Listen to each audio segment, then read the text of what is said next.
You've probably seen what I'm about to write here before. 1 to 3. 1 to 3 odds means, like if it was betting, one person would have to put up $3 for every $1 that the other person bets. So whoever this $1 is referring to, it means their event is unlikely to happen because the other person they're so likely to win that they have to, bet a little extra cash. So 1 to 3 odds means, look, there's actually 4 different possibilities. Okay, there's 1 chance it could be the left side, 3 chances it could be the right side. 1 plus 3 would make 4. Okay, 1 to 3 odds means it's a 1/4 chance of happening. But the idea for this week's homework is we're supposed to make ratios. Like for this problem, if you have 10 minutes to 14 minutes. And if we're supposed to write it and express it like this up here, you would write it with 10:14. But it also has to be reduced, okay?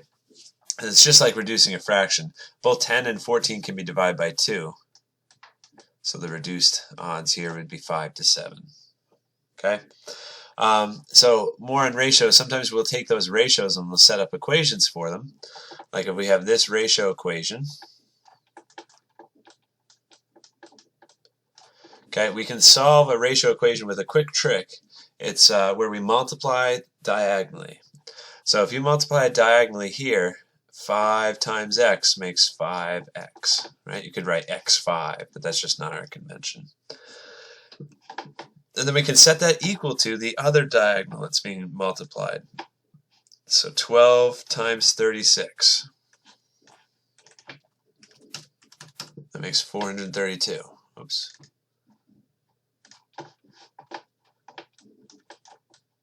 And there, now you have a much simpler equation to solve, right? Like we saw in previous problems, you can divide both sides by 5.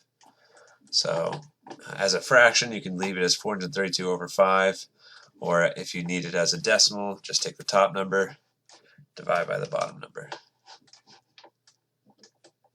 That's it.